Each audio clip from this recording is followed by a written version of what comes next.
time for perhaps one more question. Please. Stein Dønneson, International Peace Research Institute, Oslo, Norway.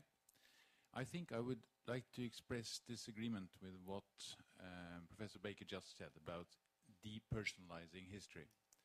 Because this is something that can be done when you ask questions that have unpersonal answers. But if you ask questions that have to do with decisions and actions by individual personalities, you have to deal with those persons. So in a way, that solution, that response to the question is to skirt the issue. What it's really about is for historians and others who study history to have the freedom to do the kind of reinterpretation that they want. And on this basis, I would like to express gratitude to the whole panel, because no one has suggested that one should bring historians from Japan, Korea, and China together to form a kind of commission to find a kind of consensual interpretation. But my third and last point is something that I've missed a little, although Professor Kuruki referred to it.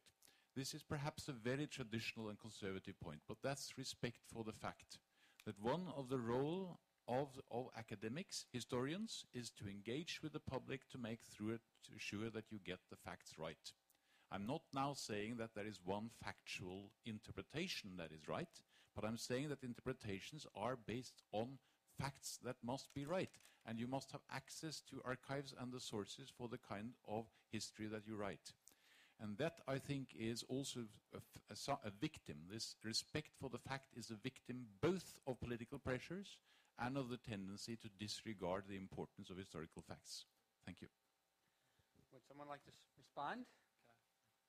Okay. Let me respond about the depersonalizing.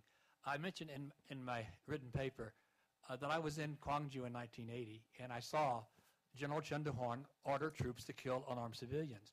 It is my tendency as a human being to want to blame Chen Duhuan. He's an evil person. Why would he do that? In 1983, when Kim Dae-jung, who, by the way, is very ill today, when Kim Dae-jung told me in 1983 that when he became president, he would pardon Chen Duhuan, I argued with him.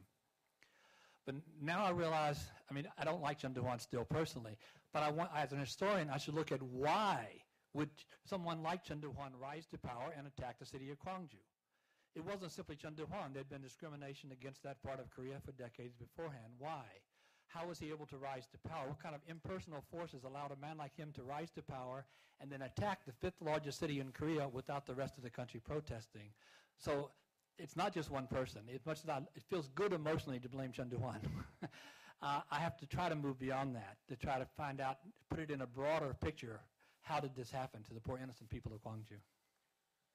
Well, let me conclude this session by thanking the presenters and the discussants for a lively and, I think, an informed, fact-based discussion, not the usual kind of idealism about how we're going to solve these problems, but also with a sense that a lot more effort is needed, a lot more systematic effort to try to find steps that really work in resolving these issues. And thank you in the audience for participating actively with your questions.